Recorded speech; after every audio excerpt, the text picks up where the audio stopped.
É hora da doutrinação. É hora da doutrinação. É hora da doutrinação. É hora da doutrinação.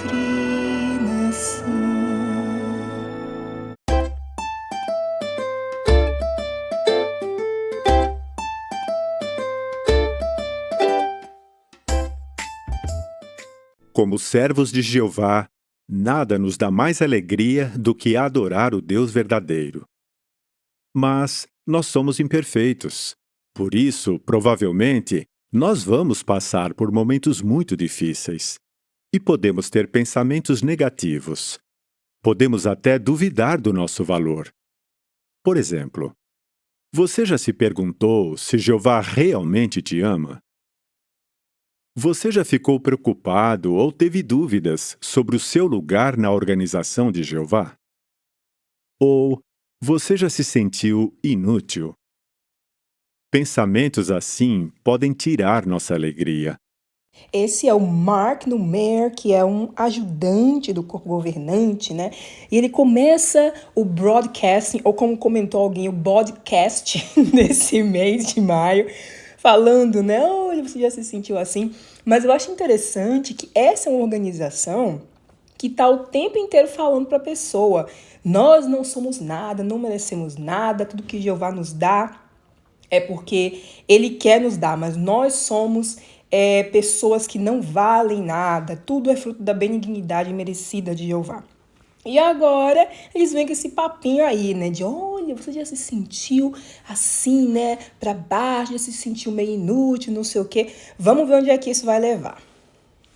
Se já se sentiu assim, você não está sozinho. Séculos atrás, o escritor do Salmo 94 contou que estava se sentindo sufocado pelas ansiedades. Vamos ler juntos o Salmo 94, versículo 19. O escritor está falando com Jeová. Quando as ansiedades me esmagaram, tu me consolaste e me acalmaste. Veja a nota na palavra ansiedades, pensamentos inquietantes. Esse tipo de pensamento pode surgir por culpa de não fazer o mesmo que antes no ministério ou na congregação, por medo do futuro, de ficar longe das pessoas que amamos, ou pelo sentimento que a gente talvez tenha de achar que não temos valor. Pensamentos inquietantes acontecem e podem nos deixar abalados. Eles podem tirar nossa paz e até nosso sono. E se não tivermos cuidado, eles podem atrapalhar nossas orações, prejudicando nossa amizade com Jeová. Isso deixaria Satanás muito feliz.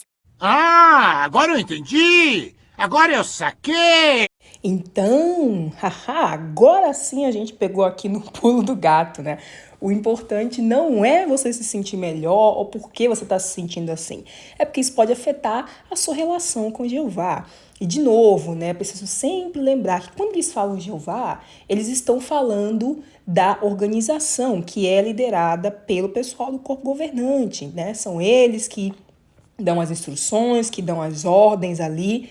Então, no fim das contas, é sobre isso, né? É como isso vai afetar a sua relação com a organização. Mas nós não queremos que isso aconteça. Principalmente agora que estamos tão perto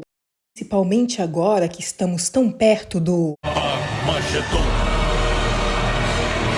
No programa desse mês, vamos ver uma profecia encorajadora que responde essa pergunta. Vamos ler Isaías 56, versículo 3.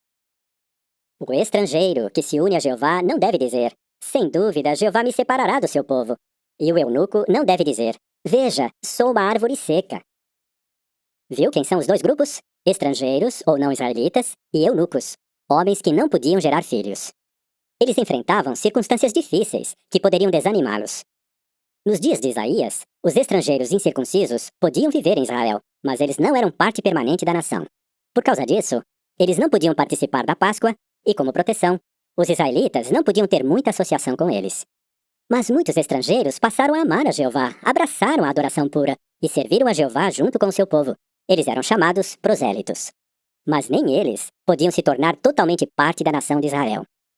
Como você se sentiria se você fosse um estrangeiro naquela época? Seu maior medo seria ser cortado do povo de Deus. Será que você teria pensamentos inquietantes? Agora, o segundo grupo.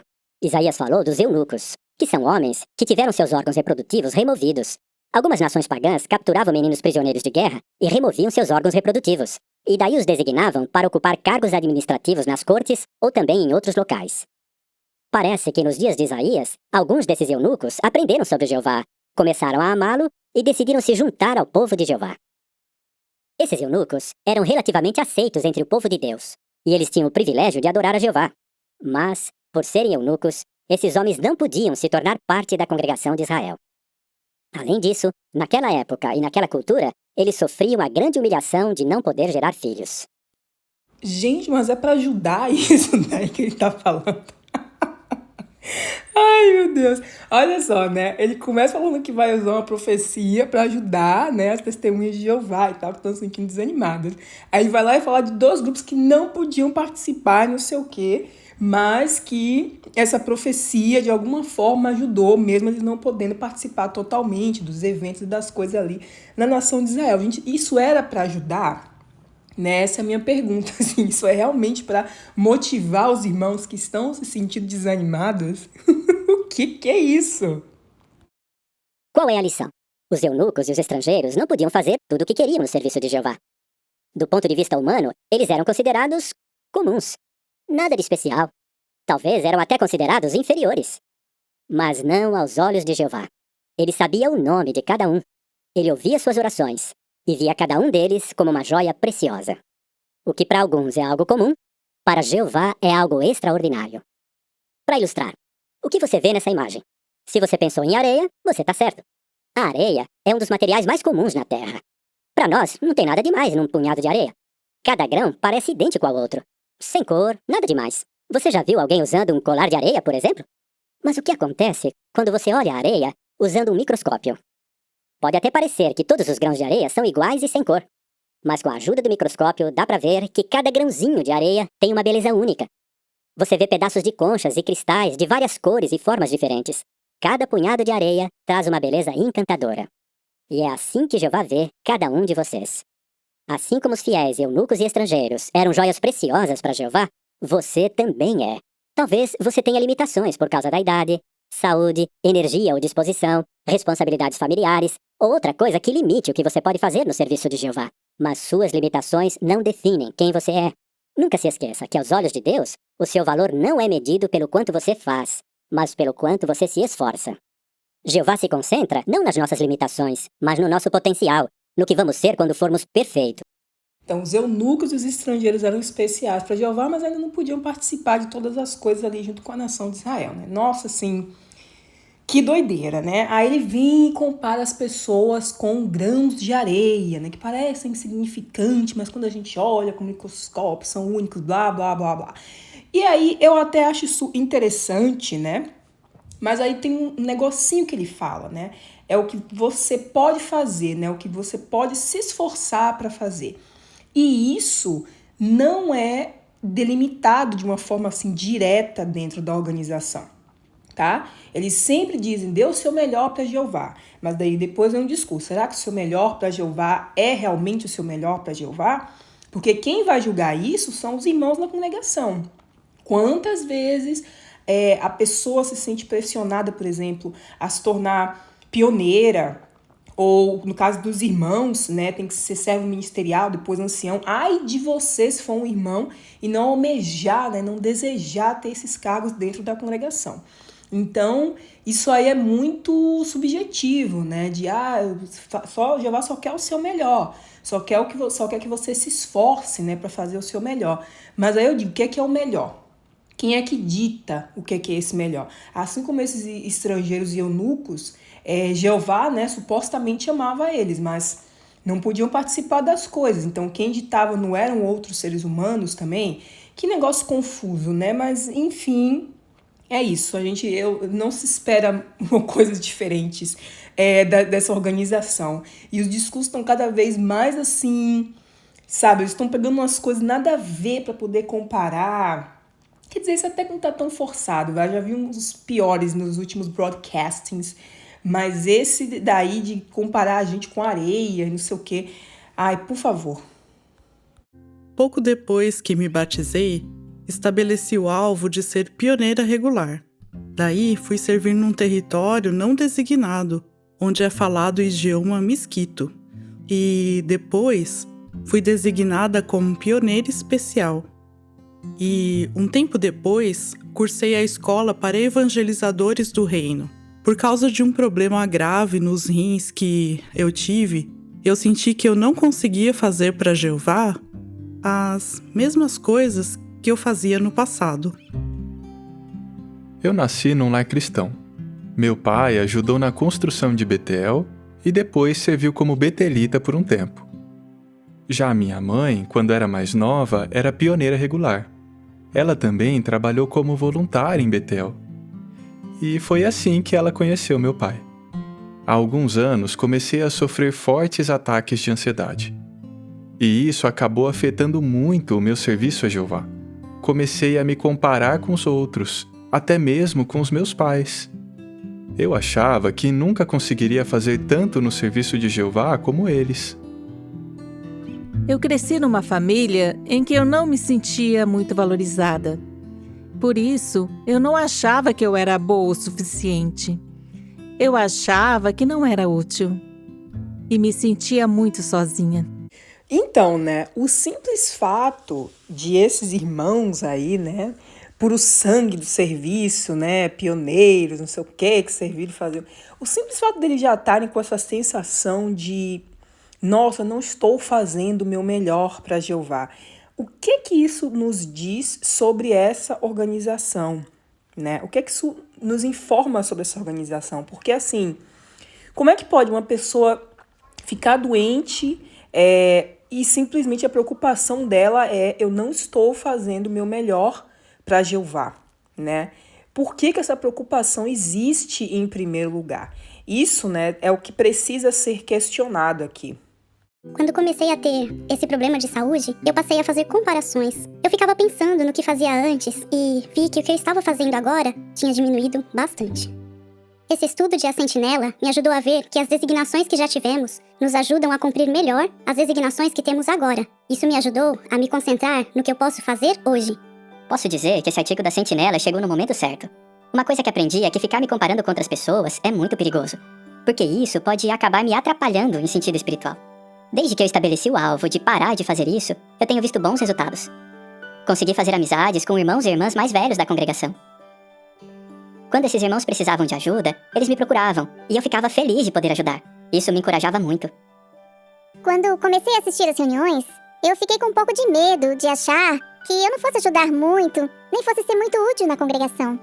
Mas o parágrafo 20 desse artigo de A Sentinela me ajudou a entender que para a congregação, e principalmente para Jeová, eu tenho dons, e que eu devo usar esses dons para ajudar e fortalecer a congregação. Por exemplo, eu criei 2 filhos sozinha, quando ainda era jovem.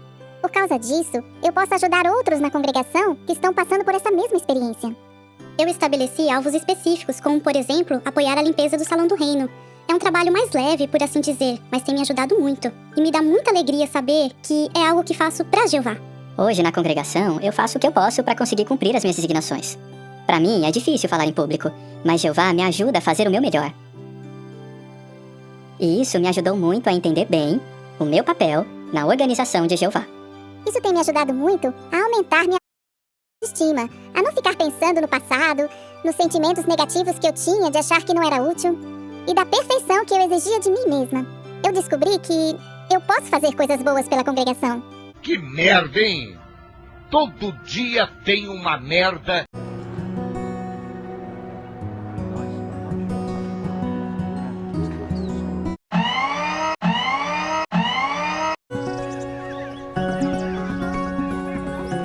Cuidar da minha família era um grande prazer para mim. A gente era muito feliz. Mas daí, tudo mudou. Do nada, o motorista bêbado apareceu e eu perdi a minha esposa. Nossos 2 filhos perderam a mãe que tanto amavam. Os médicos estavam confiantes de que logo meu filho ia conseguir andar de novo. Mas até lá, a gente ia ter que se adaptar a essa nova situação.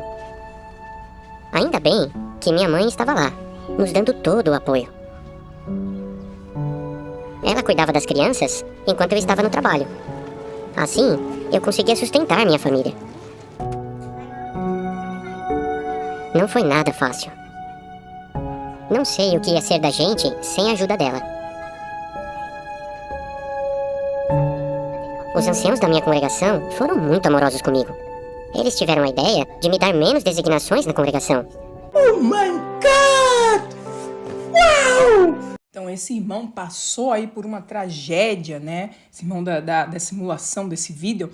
E olha o que eles colocam, né? Eles me deram menos designação na congregação. Tipo, gente, a pessoa tá passando por uma tragédia, isso não deveria nem ser contado aqui como uma vantagem ou como algo generoso da parte dos anciãos da congregação. Tipo, olha isso, né?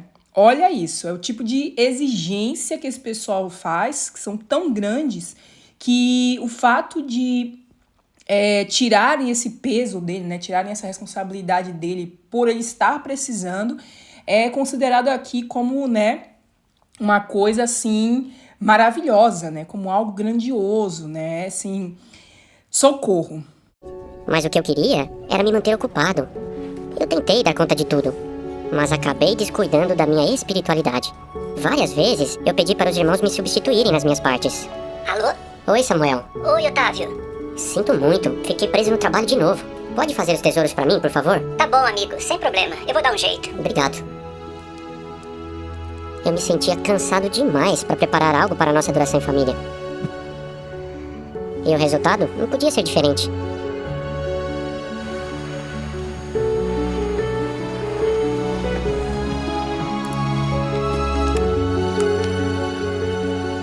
Tudo parecia tão difícil para mim. Até mesmo as coisas mais simples. A reunião foi muito boa. Mas, pai, você perdeu a parte da Mari hoje. Como você ousa colocar o seu trabalho, o sustento da sua família à frente das suas responsabilidades na congregação? Você nem viu a parte da sua filha. Como assim, meu irmão? Que isso? De novo, né? Tudo é o objetivo da pessoa não ficar fraca espiritualmente. É o quê? Não acordar da doutrinação. Porque quando você está envolvido com as coisas espirituais, né? Você realmente não vai ter, assim, muita chance de acordar do transe, né? De acordar desse holograma onde as testemunhas de Jeová vivem. E olha só, né? Estavam agorinha falando que tem que ser compreensível com as pessoas passando por necessidades e tal. Mas aí, se você coloca o seu emprego, se você coloca o sustento da sua família, né, à frente das coisas espirituais, né, porque deveria ser o contrário.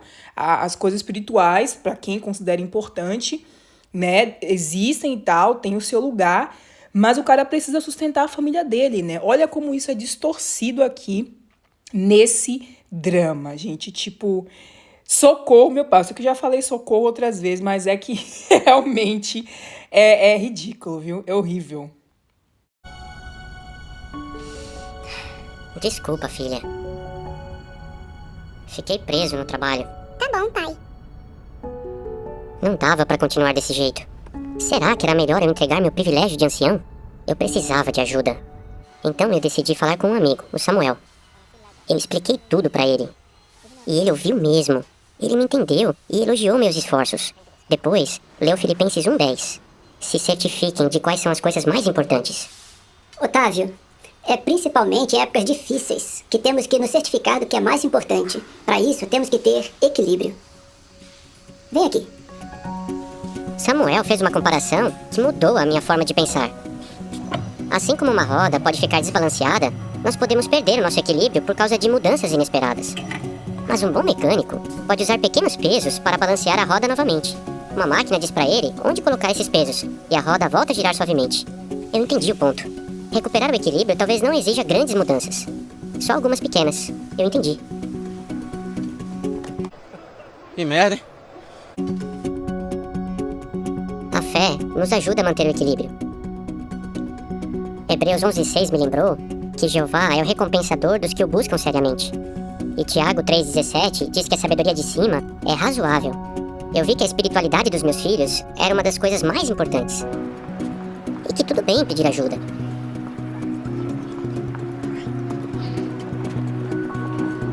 Quando eu apliquei esses princípios bíblicos, eu recuperei minha alegria. As circunstâncias podem até mudar, mas as prioridades de um cristão, jamais. Elas nos ajudam a focar em nossa maravilhosa esperança. Minha mãe, e vai estar todo mundo junto. Graças a Jeová, eu cuidei bem da minha família e dei para meus filhos o mais importante. Olha, gente, se tem uma coisa que me dá raiva, aliás, várias coisas me dão raiva, né, na organização, na doutrina deles, mas quando eles usam esse negócio de, olha, a pessoa morreu, mas eu vou vê-la novamente no paraíso, isso é, assim, me dá muita raiva mesmo, sabe? Porque, primeiro, eles não têm como garantir, né, que isso realmente vai acontecer, eles não têm como dar nenhuma prova, né, de que realmente vai haver um paraíso, de que as pessoas vão ser ressuscitadas e tal. E muita gente fica dentro da organização por causa disso, né? Porque eles têm esperança de ver entes queridos que faleceram. Então, assim, gente, é nojento isso daqui, tá? É nojento porque eles tiram, né, a esperança da pessoa, não digo nem esperança, mas o fato da pessoa poder lidar com o luto de uma forma saudável, vamos dizer assim, né? Porque lá dentro a gente não tem essa oportunidade, né? Até mesmo dentro, né, da organização, quando tem o velório, o discurso, né, de algum irmão que morreu e tal, é sempre aquela coisa, para engrandecer o que a pessoa fez pela organização, ou para dizer, não, tem gente que diz, né, não chore não, a gente vai ver a pessoa de novo no paraíso. Então é ridículo isso daqui. E esse irmão, né, não falou exatamente o que é que ele fez no trabalho dele para poder, se ele diminuiu a quantidade de horas, mas parece, né, que é isso que eles dão a entender aí. E porque a espiritualidade, ou seja, servir a organização, é a coisa mais importante. Absolutamente nojento. As pessoas zombavam e riam de mim. Outros falavam coisas só pra me magoar. Eu sentia que ninguém me amava e que eu era inútil. E meus pais se recusaram a me levar pra escola. A melhor coisa a fazer é se livrar dessa criança. Joga ela fora. Era isso que um amigo do meu pai dizia pra ele. Quem tem albinismo pode sofrer um preconceito muito forte, resultando em traumas pelo resto da vida. O albinismo é um distúrbio genético em que os olhos, a pele ou o cabelo têm pouca ou nenhuma pigmentação. Quem é albino pode ter problemas na visão e é muito sensível à luz do sol, aumentando a chance de ter câncer de pele. E para piorar, os albinos têm que lidar com ideias erradas que as pessoas têm sobre essa doença. Em alguns países da África, quem tem albinismo é atacado e até morto por quem participa de rituais espíritas. Por isso, muitos albinos vivem isolados. Tarsila chorava muito e vivia triste. Mas quando ela aprendeu a verdade na Bíblia, ela encontrou consolo. O que me ajudou a aguentar todas aquelas dificuldades foi sempre orar a Jeová e ler a palavra dele, a Bíblia. Um texto que me ajuda muito é o Salmo 18, verso 25. Esse texto toca o meu coração, porque se eu for leal e fizer o que é certo, Jeová não vai me esquecer e também vai agir com lealdade comigo. James sofria muita zombaria. Então ele se isolou e se sentia inútil. O meu texto favorito é João 17:3. Quando eu li esse texto, eu fiquei muito feliz. Porque eu percebi que eu sou valioso para Jeová e que ele cuida de mim. Por isso, estou totalmente convencido de que Jeová me ama muito. Judite está no tempo integral há 24 anos. Quando era mais nova, as pessoas zombavam muito dela. Ela era muito insegura e evitava as pessoas. Quando eu leio o texto de Apocalipse 21, 3 e 4, eu sinto que a minha fé fica mais forte. Olha onde essa organização chegou, né? Pegar pessoas que têm essa condição, tá? Isso que esse irmão aí explicou é verdade. Em alguns países, as pessoas albinas são vistas tipo como amaldiçoadas e tal. E por isso esses 3 irmãos que são albinos passaram por toda essa dificuldade. E que bom que eles encontraram algum consolo dentro da organização, mas a gente já sabe que tudo lá dentro é condicionado. E outra coisa, né? Não é a única forma de se conseguir lidar com esse tipo de problema, tá? Outras pessoas que têm esse problema ou outros problemas, né, de saúde também e tal, lidam com essas coisas sem estar dentro de uma seita. Porque eles sempre querem mostrar aqui que você precisa estar dentro da organização das Testemunhas de Jeová para poder conseguir lidar com essas dificuldades, para encontrar um sentido na vida, para não se sentir um inútil, né? Mas é interessante que esse amor todo, que esses irmãos, esse suporte que os irmãos dão a essas pessoas desoladas e tal, acaba no minuto que qualquer um deles começar a questionar qualquer coisa dentro da organização. Então, realmente, né, o amor que nunca acaba, acaba. Se a pessoa algum dia resolver sair. E óbvio, né, é uma situação muito triste saber que essas pessoas enfrentam esse tipo de preconceito, que essas pessoas estão sujeitas a ataques, né, de outras pessoas somente porque elas têm um problema na pele, um problema genético, né, que faz com que elas tenham o tom de pele e os olhos e tal diferentes. Então, é horrível, é lamentável realmente, mas o que essa organização está fazendo aqui, utilizando isso para, sabe, como propaganda, com essa musiquinha super triste no fundo, porque aqui eu acelerei, né? Mas a musiquinha é super triste e emocionante, que é justamente para ajudar nessa lavagem cerebral que os irmãos vão sentir ao se emocionar ouvindo esses relatos com essa música de fundo. Da minha fé. O povo de Jeová ama e acolhe pessoas com vários problemas de saúde, incluindo o albinismo. Tarsila, James e Judith estão entre os que já sentiram o cuidado e o amor da organização de Jeová. Existe uma grande diferença entre o modo como o mundo me vê e como os irmãos me veem. O amor que os irmãos têm mostrado por mim deixa bem claro que eles são a minha família. Quando estou com meus irmãos, eu nem lembro que sou diferente e nem penso na cor da minha pele. Eu fico feliz e sinto que eles me amam mesmo. Com minha família na fé, sinto que não me falta nada. Como é bom fazer parte dessa família. Sempre que estou com meus irmãos, eu me sinto feliz e protegida. Eles mostram que me amam de verdade. Outra coisa, né? Eles falam como se não existisse preconceito dentro da organização das Testemunhas de Jeová. E com certeza, gente, existe sim. São seres humanos, né? E a gente nasce numa sociedade que, infelizmente, incute preconceitos na gente. A gente tem que ir trabalhando isso aos poucos, né? Para poder desfazer essas ideias, essas ideias pré-concebidas que colocam em nós. Mas lá dentro, com certeza, existe preconceito sim. Por exemplo, lá em Salvador, na Bahia, né, que é um lugar de pessoas, né, de grande maioria de pessoas negras, existia racismo dentro da congregação. Entendeu? E eles vão dizer, não, aqui é um paraíso espiritual maravilhoso, onde todos se amam e não veem a cor de pele, não veem nada, todos nos enxergam como Jeová nos enxergam, que só vê o coração. Aliás, não precisa nem ir muito longe, né? Pega lá o corpo governante, quantas pessoas latinas tem? Nenhum. Tem o Samuel Hurt, que é o Tolkien lá, né? Tolkien, pessoal, é um termo que eles usam em inglês quando eles colocam uma pessoa, né, de uma minoria social para poder dizer, olha, a gente colocou aqui. Tá? Pode ser aí uma pessoa com deficiência, uma pessoa negra, né? Uma pessoa gay, para dizer, olha, tá aqui, a gente colocou uma minoria social. E então é isso, né?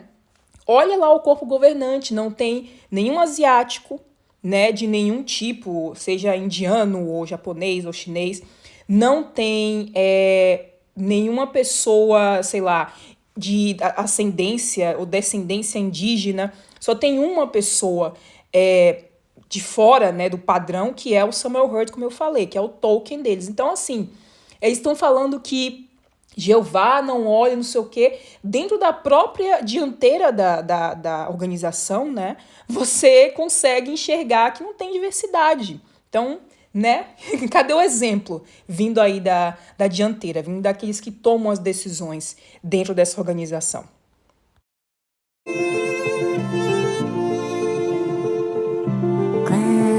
Solidão já senti sem ter ninguém pra me ajudar, mas Jeová me acolheu e cuidou de mim como pai. Eu conto tudo pra Jeová e ouço a sua voz. Vamos aqui para mais um videoclipe musical. Desculpa que eu cortei aí no meio, né? mas eu não quero que me pegue aí com direitos autorais.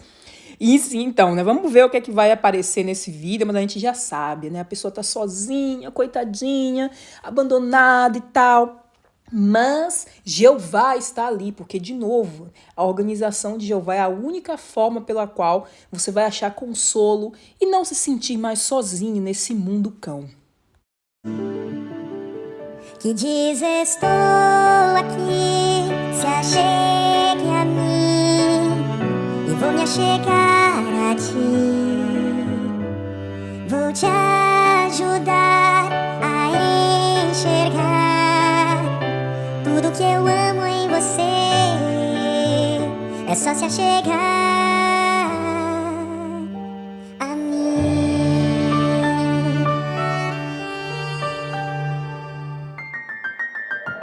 O meu coração é um juiz cruel, só quer me condenar.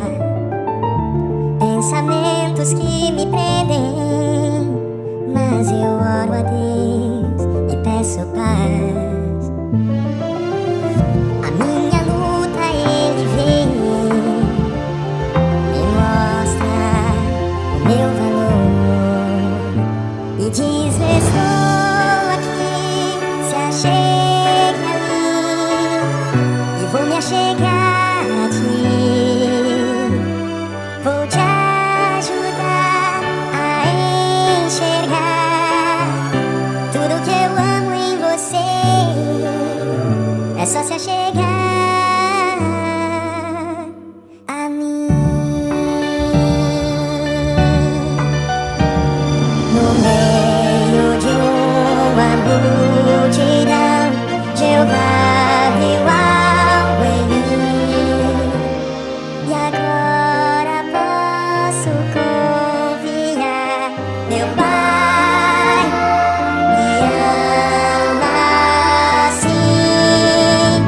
E diz estou aqui, se achegue a mim e vou me achegar a ti. Vou te ajudar a enxergar tudo que eu amo em você.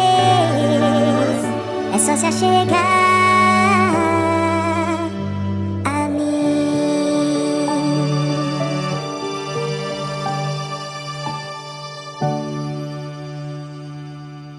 Tá aí, né, minha gente? Encontraram a cura para a depressão, receberam uma carta de uma testemunha de Jeová, né? Tipo, a mulher tá cheia de problemas, conta para pagar, ela parece que é uma mãe solo e imagina a dificuldade que é você ser uma mãe solo se você não tem muitas condições financeiras, né? Que é o que parece aí. Tem que trabalhar, acordar cedo enfim, né? Muita coisa. E você observa que quase nunca, eu só me lembro de uma vez eles terem mostrado uma dramatização na qual eles disseram que a pessoa procurou ajuda profissional, né, para poder resolver os problemas de depressão e tal. Nunca, quase nunca eles mostram isso. A ajuda sempre é um artigo de A Sentinela, é uma carta de um irmão, é alguma coisa relacionada à organização. E aí as lágrimas da mulher secaram, todos os problemas dela estavam resolvidos através disso, né? Através da organização, através dessas promessas que a organização faz, que, como eu mencionei antes, você não tem nenhum fundamento, não tem nenhuma prova concreta de que vão se realizar, tá? É apenas uma questão de fé. Você seguir uma religião já é uma questão de fé, e no caso de uma seita como essa Testemunha de Jeová, mais ainda, tá? Porque a forma como eles tratam, como eles lidam com as coisas é realmente terrível, terrível. E eles mostram aqui como se, nossa, uma carta e, sabe, você lê A Sentinela e não sei o que, vai resolver todos os problemas da pessoa. É só você se achegar que, né, o problema sai para lá. Isso é muito perigoso também, porque ao mesmo tempo que eles citam, né, nas revistas, se você precisar de ajuda profissional, procure não sei o quê, eles não mostram isso de maneira palpável nos vídeos, sabe? E problemas emocionais, problemas psicológicos, pessoal, são coisas sérias. A gente já vive num mundo onde esse tipo de coisa é tabu, entendeu? E você ainda tem uma religião que basicamente diz, olha, não, se você se achegar aqui, você vai se curar, você vai ficar bem com relação aos problemas que você tem. Problemas emocionais ou psicológicos e tal. Qual a diferença disso para as outras religiões, né? Que dizem, ore ou venha para a igreja, ou faça sei lá o quê, faça uma oferta, não sei, que você vai se curar dos seus problemas emocionais, dos seus problemas psicológicos. Não tem nenhuma diferença, né? O tema desse discurso é: nunca deixe Satanás intimidar você. Intimidar significa tentar forçar alguém a fazer ou não algo por meio de agressão, medo ou ameaça. Satanás ama intimidar outro. E aqui temos Stephen Lett, aquela pessoa maravilhosa do corpo governante, explicando uma palavra super simples como intimidar. Porque, claro, eles têm que infantilizar as testemunhas de Jeová nos mínimos detalhes. Eles têm que explicar o significado de palavras muito básicas para poder as TJs entenderem. Olha como nós cuidamos de vocês, irmãos. Vamos ouvir o que é que Stephen Lett tem a nos dizer nesse discurso. Não é surpresa que Satanás ainda tente intimidar as pessoas hoje. Se não aceitar essa transfusão, você vai morrer. Se não aceitar esse emprego, um emprego que vai prejudicar a sua espiritualidade, sua família vai passar fome. Por que não aceita esse cigarro? Tá com medo, seu covarde? Por que você não namora essa menina da sua turma que gosta de você? Você é homossexual? Você é homossexual? E viado, você não pode ser assim, não. Senão eles ficam achando que todas nós somos que nem você. Gente, o que é que foi isso? Você é homossexual? Não podia ser um discurso do Stephen Lett ser uma pitada de homofobia, né? E olha que absurdo, ele pega aí uma coisa que é realmente negativa, né? Aceitar um cigarro, fumar, a gente sabe que fumar faz mal, e coloca no mesmo balaio de aceitar uma transfusão de sangue, que pode salvar a sua vida, tá? Eles colocam no mesmo balaio de você aceitar o emprego, que pode, sei lá, de repente fazer você perder reuniões, o que vai afetar a sua espiritualidade, você ficar com alguém ou beijar alguém, porque né, ridículo. Gente, eu tô chocada até agora com esse discurso tosco, ridículo do Stephen Lett. É um absurdo, gente. É um absurdo. Ele coloca essas coisas no mesmo nível. Como eu falei, a única coisa negativa aí é o cigarro, né? E, obviamente, alguém fazendo essa pergunta homofóbica, se você não quer beijar uma menina porque você é homossexual, ridículo perguntar isso. Em pleno século XXI, né? Mas, enfim, é Stephen Lett, né, minha gente? A gente vai esperar o quê?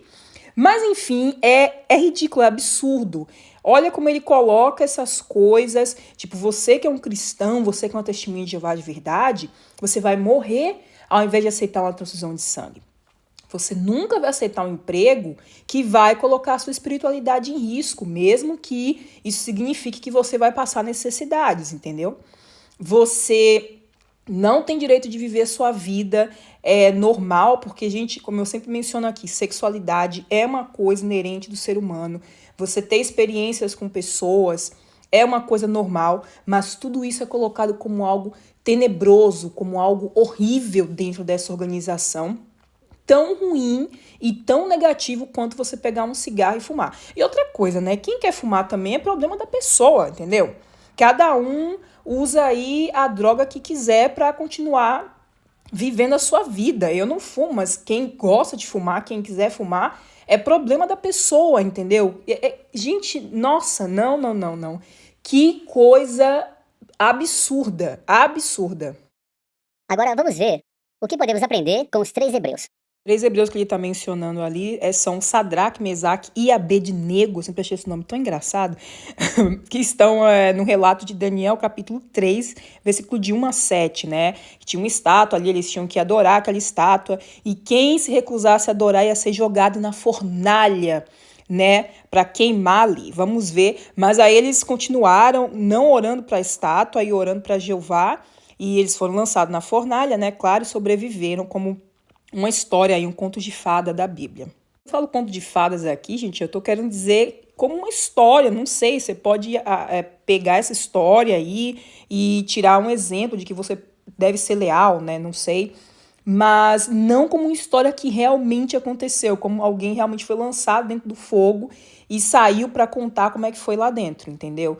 Assim, pelo menos eu não acredito que essa história realmente tenha acontecido, não tem evidências, né, de que isso tenha acontecido, não tem nenhum escrito em Babilônia, eles registravam tudo, uma coisa extraordinária dessa teria algum relato além da Bíblia, né? Mas enfim, é uma questão de fé, cada um é cada um. Vamos começar com a lição 1. Sempre confie em Jeová de todo o coração e não tenha medo dos rugidos do diabo. Lição 2. O Espírito Santo vai nos ajudar a ter calma e a dar uma boa resposta àqueles que nos perseguem. Lembra da resposta dos 3 hebreus? Eles estavam bem calmos e eles deram uma ótima resposta. É óbvio que o Espírito Santo estava agindo neles, e o Espírito Santo também vai agir em nós. Em Lucas 12, 11 e 12, Jesus disse: quando levarem vocês diante de assembleias públicas, funcionários do governo e autoridades, não fiquem preocupados com o que vocês dirão, pois o Espírito Santo lhes ensinará naquela mesma hora o que devem dizer.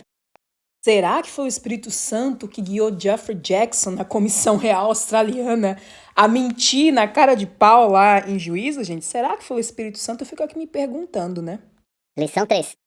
Jeová pode usar seus anjos poderosos para nos resgatar de situações assustadoras. Hoje, não esperamos que os anjos nos salvem milagrosamente, mas Jeová pode usá-los para nos ajudar em várias situações.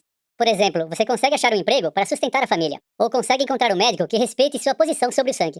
Jeová também pode usar os anjos dele para nos dar forças, para sermos fiéis diante. Jeová podia estar usando os anjos, né, para, não sei, impedir uma criança de sofrer, né? A gente já sabe aí, ou para impedir alguém de não ser assassinado, ou coisas terríveis de acontecer, mas não, Jeová usa os anjos dele para poder fazer você achar um emprego que não perca a reunião, fazer você achar um médico que vai aceitar fazer sua cirurgia sem transfusão de sangue, né? Os anjos estão ocupados com isso. Aí eu me pergunto, o que nisso é diferente de outras religiões que clamam milagres? Porque assim, você não pode ter as coisas das duas maneiras. Ou Jeová interfere, ou ele não interfere. Entendeu? Ele não vai nos salvar da situação, mas ele usa os seus anjos, não sei, para poder você arrumar esse emprego aí. Ou para poder, sei lá, você ter força para ir para pregação. Entendeu? É uma coisa totalmente contraditória. Não existe isso. Jeová interfere quando, sei lá, é para uma coisa boa que vai beneficiar a organização ou as doutrinas, né, da organização. Mas não interfere para outras coisas terríveis que estão acontecendo no mundo. Gente, isso aí é totalmente, entendeu? Uma coisa anula a outra, não tem como, tá? Como eu falei, ou Jeová interfere ou ele não interfere. Lição 4. Uma forte confiança na ressurreição pode nos fortalecer, mesmo ao lidarmos com ameaças de morte. Aí, né, de novo, a forte esperança na ressurreição, ou seja, mesmo que você seja perseguido por ser uma testemunha de Jeová, que você vá preso, que tirem a sua vida ou que, sei lá, façam você passar por coisas horríveis, tenha em mente a esperança da ressurreição, porque isso vai fortalecer você para enfrentar qualquer coisa, né, que aconteça com você. Eu mencionei naquele vídeo, no final do vídeo que eu fiz falando sobre o massacre lá em Johnstown. Se você ainda não viu, assista, né, porque eu comparo algumas semelhanças dessa seita, da seita do Templo do Povo com as Testemunhas de Jeová. E no fim eu perguntei, se o corpo governante disser que as pessoas têm que tomar veneno, né, seja pela razão que for, eles vão inventar uma razão, quantas testemunhas de Jeová não iriam tomar esse veneno? Entendeu? Porque eles estão aqui basicamente dizendo, olha, entreguem sua vida se vocês forem perseguidos em nome dessa organização. Qual a diferença disso? Entendeu? E número 5. Quando não nos deixamos intimidar, damos um grande testemunho para outros. Como os 3 hebreus, esteja decidido a nunca permitir que Satanás intimide você. Claro, né, minha gente, tem que ter também aí o testemunho, porque não adianta você fazer tudo isso e outras pessoas não vão ver e também ir para essa religião. Observe que sempre nesses dramas, né, que alguém está sendo preso, sempre aparece ali um guardinha para dizer, olha, eu estou impressionado, vocês estão sendo perseguidos e mesmo assim, né, vocês estão aqui perseverando. E aí o guardinha começa a estudar com a testemunha de Jeová também. Sempre rola isso, gente, porque tem, né, que usar tudo, até o sofrimento da pessoa por uma perseguição, para atrair outras pessoas para essa organização nefasta. Então, como podemos continuar fiéis apesar das nossas fraquezas? Quando eu era criança, eu não tinha nenhum problema de saúde. Eu amava jogar basquete e as coisas que eu fazia na congregação. Ele tinha uma vida toda pela frente. Mas tudo mudou bem rápido. Em novembro de 2019, descobri que eu tinha um tumor bem grande no cérebro. Eu pensava, por que eu? Será que eu fiz algo errado? Por que isso foi acontecer logo agora? Eu só tenho 16 anos. Agora eu tenho quase 18, que era pra ser a melhor fase da minha vida. A noite antes da cirurgia foi uma das mais assustadoras da minha vida, porque eu queria continuar fazendo tudo o que eu gostava. Eu não queria que a minha vida acabasse assim. Uma história que eu sempre me lembrava e que era muito especial pra mim era de Davi. Várias vezes, Davi teve que lutar contra inimigos muito assustadores e perigosos. E o que eu estava enfrentando também era muito assustador e perigoso. Mas eu sabia que Jeová estava comigo. Pedimos para os irmãos da Coli conversarem com os... Ah, pronto, né, minha gente? Tá aí onde eles queriam chegar. Mais um drama usando crianças doentes para poder promover a agenda das testemunhas de Jeová. E nesse caso aí eles vão falar sobre o sangue, né? A questão da transfusão de sangue, se esse médico ia respeitar ou não a necessidade do menino fazer a cirurgia sem a opção de uma transfusão, né? E assim, eles mostram isso como se fosse uma coisa maravilhosa, né? Olha, a gente está aqui se martirizando em nome dessa organização. Uma coisa que eles usam bastante para falar sobre a questão do sangue é dizer, mas você pode pegar doenças por causa de uma transfusão de sangue. Cara, você prefere se arriscar, né? Porque hoje em dia tem toda uma triagem e tal, antes do sangue ser, como é que se diz? Colocado, né? Disponibilizado para ser doado para as pessoas. Mas vamos dizer que em algum caso aí aconteça de você pegar alguma doença. Você preferiria pegar uma doença que é tratável? Vamos dizer que você pega, sei lá, HIV, né? Que é o mais assim, hoje em dia já é tratável, ou você preferiria morrer? Tá? Você preferiria morrer ao invés de aceitar uma transfusão de sangue que pode, né, ser uma possibilidade remota entendeu? Te trazer algum tipo de consequência ruim, como uma doença, ou sei lá, hepatite, não sei, mas tudo é tratável, entendeu, gente? Eles colocam isso para realmente aterrorizar as testemunhas de Jeová, e aqui eles usando uma criança, né, porque o menino tinha 16 anos quando ele descobriu, e é simplesmente um absurdo, né? Eles adoram usar crianças também para mostrar, olha, como nossos pequenos, né, nossos jovens são fiéis ao nosso Deus Jeová. É um horror, e essa doutrina é muito perigosa, né? Eu fico aqui sempre pensando, imagina quantas pessoas já não morreram por causa dessa questão de não aceitarem uma transfusão de sangue. Para eles respeitarem as decisões do Elijah. Quando o médico perguntou se Elijah tinha alguma dúvida, ele ficou impressionado. O Elijah fez algumas perguntas sobre a cirurgia e ainda explicou a questão do sangue. Assim, o médico viu que aquele jovem tinha sua própria fé e suas próprias decisões. Não é a decisão do menino, isso foi incutido nele desde que ele era criança, isso foi colocado, né, como uma lavagem cerebral na cabeça desse menino desde que ele é criança. Ele foi nascido e criado, né, nessa organização. E assim, gente, é um horror, né? Eles acham maravilhoso uma criança chegar e dizer, não, eu não quero transfusão, mesmo que isso signifique que eu posso, sei lá, né, perder a minha vida.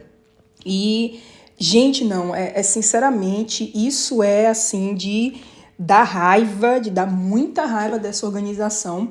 Eles mostrarem isso, né, dizer, o médico ficou impressionado. Talvez o médico tenha ficado assim, nossa, gente, esse menino tá numa seita e não sabe, né? Mas o que é que o médico vai fazer? Ele tem que respeitar a decisão do paciente, mas Eu tenho certeza que o médico não ficou impressionado positivamente, como eles querem fazer parecer.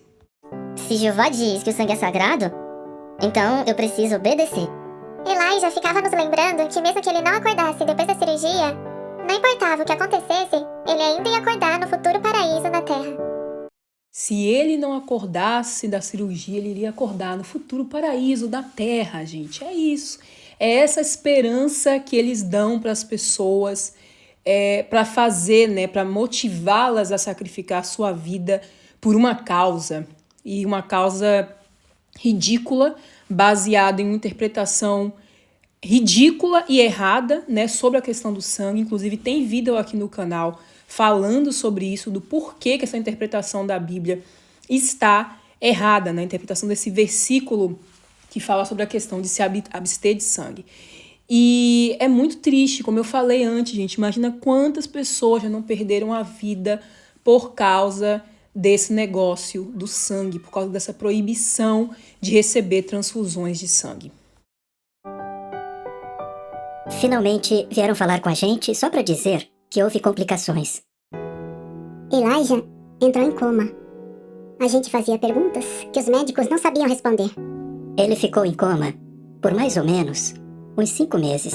Mas Jeová continuou usando os irmãos e as irmãs para nos apoiar. Recebemos muitas mensagens. Os irmãos diziam que estavam orando pelo Elijah e por nós, pra gente conseguir perseverar naquela situação. Eu comecei a acordar aos poucos do coma por volta do começo de 2020. Agora é muito mais difícil me mover e fazer as coisas que eu fazia antes, e é bem doloroso. Por enquanto, eu não estou conseguindo movimentar a minha mão direita, por isso eu não consigo fazer algumas coisas tão bem quanto eu gostaria. Eu amo basquete, e eu queria muito jogar. Mas eu sei que eu não consigo por causa da minha saúde, e eu fico muito triste com isso. Eu sempre gostei muito do exemplo de Jó na Bíblia, mas agora ele é ainda mais especial pra mim, porque Jó também teve um problema de saúde. Mesmo assim, ele continuou com a fé forte, e Jeová abençoou.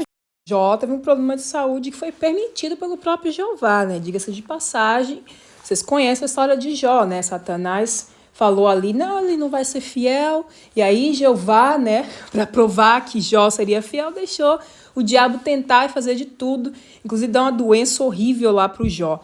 Mas enfim, né, minha gente, como eu falo, isso é uma questão de fé e do que você quer acreditar, do que você acha que é válido na Bíblia, enfim. Eu tô até surpresa, né, que eles falaram aí que o menino queria jogar basquete, né, em vez de falar que ele queria ir para o campo ou alguma coisa do tipo. Ponto positivo aí, tá, Torre de Vigia? Pelo menos mostrou uma coisa que o menino gosta de fazer, uma atividade que não esteja relacionada com a seita. Depois do coma, o zelo de Elijah não diminuiu, na verdade, aumentou. Elijah é um ótimo exemplo de como se alargar. Queremos participar bastante na pregação e ser zelosos como ele. Elijah não fez nada disso sozinho. Na verdade, ele sempre dá o crédito para Jeová, para sua família e por todo o apoio que eles dão, e também para os irmãos, que sempre o ajudam muito.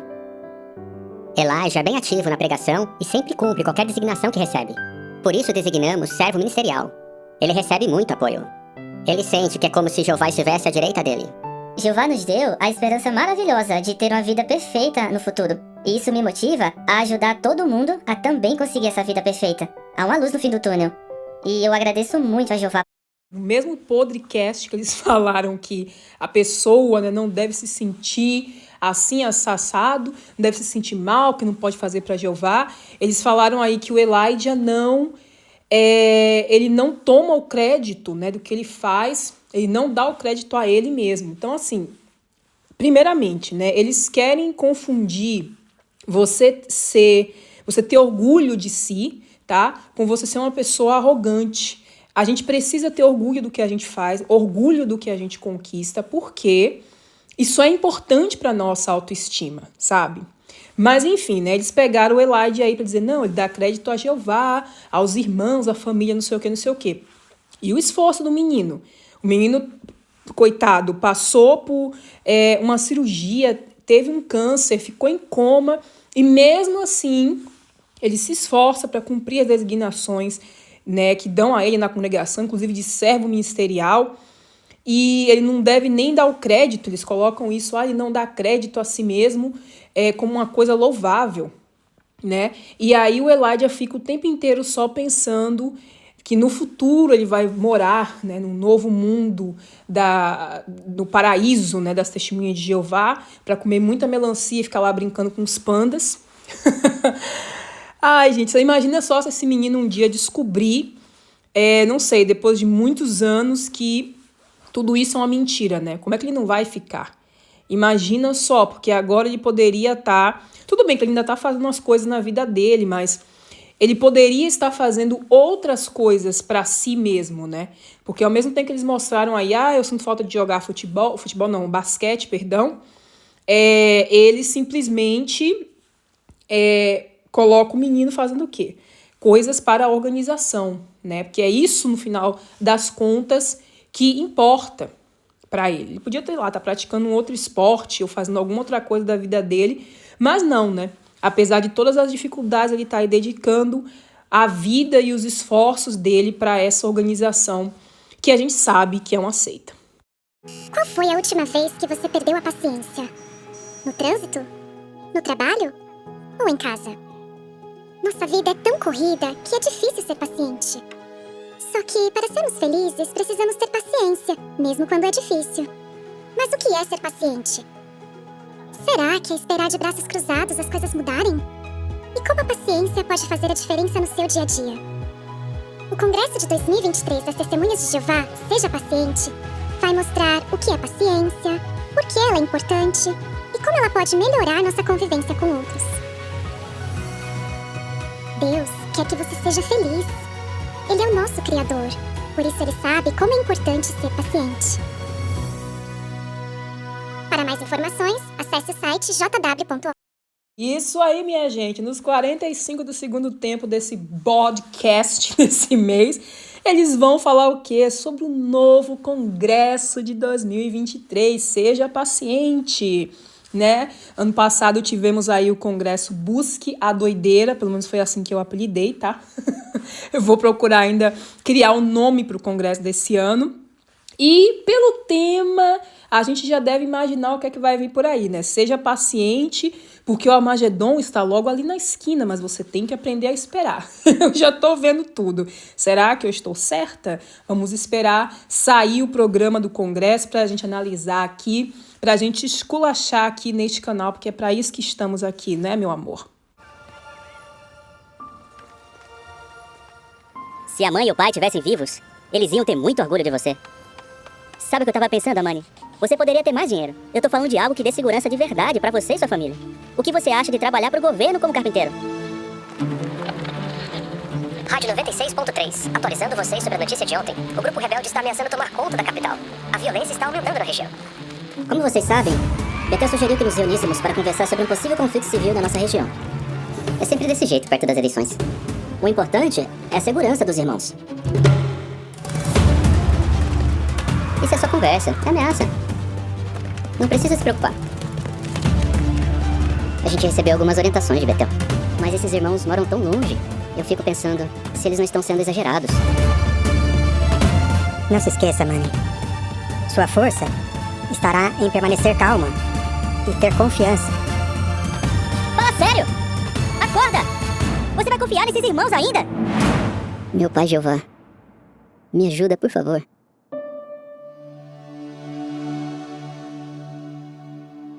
Não perda de tempo. Gente!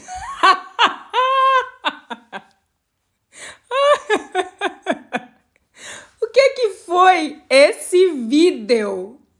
Cara, o que foi isso, gente? Pelo amor de Deus. Olha que desgrama. Isso aí a gente já tá vendo, né? Como é que vai ser. Olha, a gente tem que ouvir as instruções do corpo governante. A gente tem que fazer o que eles mandam. O fim está chegando. Olha aí. Gente, não, que coisa horrível, né? Imagina como é que não vai ser esse drama. Eu tava vendo em alguns canais aí do YouTube, né? De ex-TJs também, mas pessoal dos Estados Unidos e tal.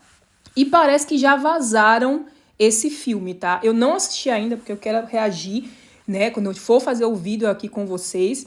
Mas parece que já vazou e realmente é um negócio surreal, né? Pelo menos pelas capas dos vídeos que eu vi e pelo que a gente viu aqui em breve, no final. Gente, não. Olha o nível, eu sei que eu já falei isso aqui nessa análise, gente, mas olha o nível que essa organização chega, né? De falar assim, não, olha só, gente, que coisa, né, dramática, que coisa... Que horror, que horror, que horror. Eu já tô esperando o programa desse congresso, eu já tô salivando aqui para analisar, porque eu sei que vem bomba, sempre vem bomba, né?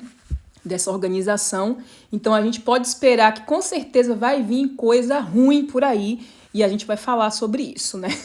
Mas, gente, não, o pessoal no carro com armas na mão, que coisa horrível.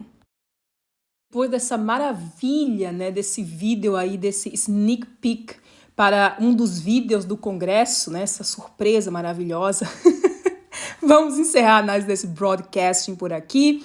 Ele vai falar ainda aí que é para os irmãos baixarem um cântico, né, que vai ser o cântico do Congresso, o clipe musical do Congresso, que é para os irmãos baixarem para ir treinando. Aí imagina lá, sempre os irmãos desafinados cantando, que nossa, né, gente, a hora do cântico às vezes era tenebrosa, era pavorosa.